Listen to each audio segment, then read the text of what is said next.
Comentário de Fabiano Baldassi Fluminense. O gremista não precisa reclamar do título que não ganhou. Ele pode lamentar, que é o que tu tá fazendo. É isso aí. Que é o que tu tá fazendo, lamentar. E eu acho que o Grêmio tem que lamentar por vários motivos. O Bagé citou alguns. Eu acho que para mim o determinante foi o jogo contra o Corinthians na Arena. Esse é o jogo que definitivamente o Grêmio perde a possibilidade de encostar e de chegar. Eu sei, tá, Baldasso, eu sei. Mas vamos ser realistas aqui.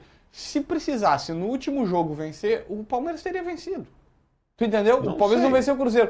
Se precisasse no último jogo, o Palmeiras mas sabia, tem uma realidade. Tu tem 2 pontos de diferença. Isso é um fato. Se tu pegar a tabela, tu olhar, tem 2 pontos de diferença. Eu também posso te dizer que se o Grêmio tivesse ganho do Corinthians, a postura, a vontade, o empenho teria sido diferente contra o Atlético Mineiro lá. Que eu concordo completamente com esse pensamento. Então, o contexto seria outro. O fato é, o Grêmio sentiu um gostinho que jamais imaginou que teria na temporada, que era brigar pelo título brasileiro, tanto que termina 2 pontos do líder.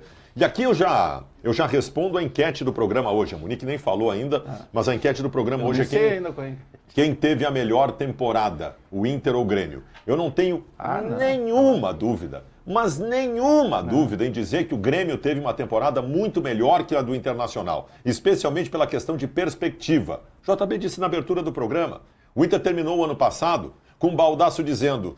Tá muito bom. Falta só um detalhezinho agora, contratar esse aqui, o 5, o 8 e o 9, e aí o ano que vem nós vamos arrebentar. O Gauchão é favas contadas, o Grêmio vai voltar morto da Série B. O presidente do Grêmio montou um bom time, o Renato fez um belíssimo trabalho, para mim, o melhor da sua carreira, a melhor temporada do Renato. É o time autoral dele, né? O time autoral do Renato. O Grêmio ganha o Gauchão do Internacional, que ninguém imaginava que pudesse acontecer. O Grêmio chega à semifinal da Copa do Brasil e o Grêmio é segundo colocado no Campeonato Brasileiro. A temporada do Grêmio, que não tinha nada no começo do ano, chegar a estas condições, torna essa temporada infinitamente superior que a do Internacional, que tinha todas as expectativas criadas pelo torcedor colorado e nenhuma se cumpriu. É que eu ouvi o presidente Alessandro Barcelos, que disse que o Inter é um dos 4 melhores times da América. Não, tudo bem, mas ele é que assim, tem vários ângulos de discussão. Geralmente a gente escolhe aquele ângulo que nos favorece. Esse ângulo do presidente é um ângulo que favorece ele. Mas, ô Bagé, vamos lá. O Inter foi semifinalista da Libertadores. Cabe a comparação. Mas é o que eu tô dizendo. Cabe a comparação.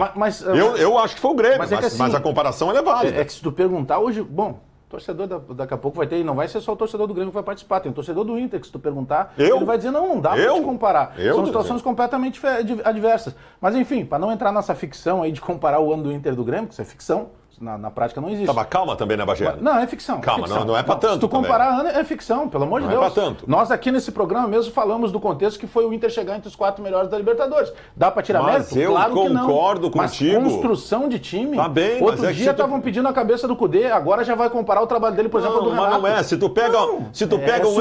tu pega um extraterrestre que chega agora... É comparar que suco com refrigerante, meu querido, se tu pega um extraterrestre que chega... Ventilador com ar-condicionado.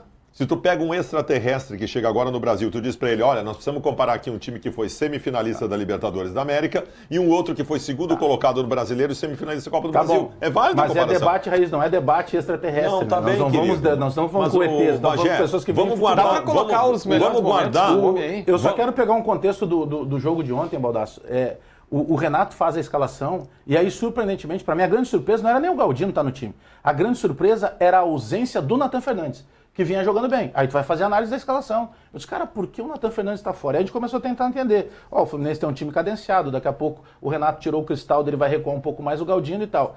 Cara, tem o trabalho do Renato, mas claro que também tem a estrela. Não é só estrela, tem trabalho dele. Mas, cara, ele foi corajoso nas últimas 3 rodadas, quando ele troca o goleiro. E esse rapaz, o Kaique, ele jogou razoável contra o Goiás, ele foi bem contra o Vasco e ontem ele foi muito bem de novo. Ele tem reposição, ele dá tranquilidade, ele é muito mais confiável e quando a bola vai no gol ele defende. Tem um combo. O grande desafio do Grêmio é do presidente Alberto Guerra, porque de novo ele vai ter que fazer uma coisa muito forte no começo. Porque tu pega assim, nós estamos falando do Grêmio que precisa contratar um goleiro. Nós estamos falando do Grêmio que na lateral esquerda não convenceu. Jeromel está indo embora. Perdeu o Bitelo. Jeromel está indo embora. A lateral direita, convenhamos, ninguém convenceu por completo. Meio campo, sim. O Grêmio tem um estofo melhor, de abertura, com Vigia Sante, com Carbajo, com Cristaldo, mas perdeu o Bitelo. E no ataque, tudo. O ataque precisa tudo. Então, o desafio do Alberto Guerra para começar 2024 é quase do mesmo tamanho do desafio que ele tem para começar 2023. Mas aí... sendo o Renato. E eu não condeno por ser Renato. Olha, você sabe que eu sou um cara chato, eu tenho as minhas manias também, né? Tem muita gente que me critica pela minha forma de ser e tal. Eu não vou mudar, nunca mudei. O Renato não vai mudar, não estou me comparando ao Renato, embora tenha algumas vertentes na nossa vida que nós possamos ser comparados. Mas Quais seriam as vertentes? Não, o velho compareceu muito. Então, assim, o que eu acho é o seguinte... 16, tu também tem 16 capas da Playboy? Não cobrem do Renato o que o Renato não vai mudar. A gente tem que entender o combo. O Renato se autovaloriza o tempo todo. É a forma que ele encontrou na carreira dele. Não sei se é uma insegurança. Mas ontem não, era compreensível, não sei, né? Mas é claro. O Renato, termina o campeonato gente, vice-líder. o Renato fez a maior temporada da vida dele. O Renato fez o melhor trabalho da vida dele. O trabalho dele, quando ele foi campeão com o Grêmio, se dizia que não era o trabalho dele, que era o trabalho do Roger. Esse ano era só o trabalho dele. No começo do ano, o Alberto Guerra chegou com um balaio cheio de jogadores e virou o balaio assim, ó. Imagine as laranjas, vira, cai tudo no chão, sai tudo rodando. Mas tinha o Soares. O Renato, claro, não, mas laranja boa. Mas ele teve que pegar as laranjas e fazer um ótimo suco. O Renato fez um ótimo suco. Ele fez. Então, o Renato tem o direito de falar o que ele quiser nesse momento. Mas, Baldasso, ontem tem algumas coisas, claro, que eu não concordo. Acho que até tem um ponto ali que o Renato, ontem ele poderia até ter curtido muito mais, porque ele faz parte ativa desse processo, né? Eu, desde o começo do ano, eu falo só, esse é o time autoral, vamos parar de colocar aquelas coisas que parece que nunca o mérito era do Renato, né? Isso que nós estamos falando do cara que é o maior ser humano que vestiu a camisa do Grêmio. Mas o Renato, ele estava sob pressão também em algum momento. Sabe, qualquer um de nós, por vezes, o cara te bate.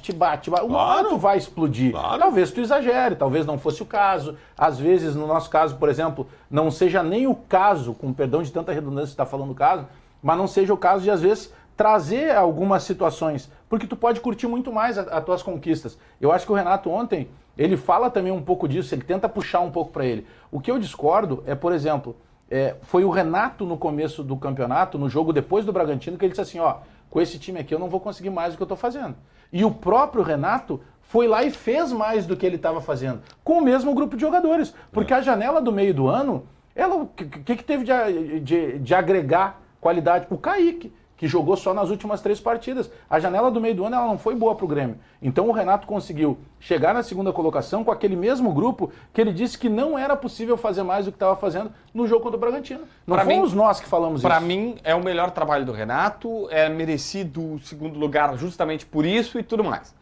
Ponto nova linha. Eu só não gosto, e embora entenda, mas aquele pênalti do Corinthians, eu sei que é opinião impopular, tá? Mas é o mesmo Corinthians que teve um pênalti não dado aqui em Porto Alegre, que teve um lance extremamente prejudicial para o Corinthians. Se a gente for olhar no detalhe, por exemplo, o Renato reclama na Copa do Brasil no jogo da Bahia lá, e no jogo aqui, o Grêmio recebe um pênalti que claramente não existiu. O Grêmio foi, entre aspas, beneficiado, mas na verdade não é beneficiado, na verdade os caras erram e acertam para todo mundo. Os caras erraram contra o Grêmio e erraram a favor do Grêmio.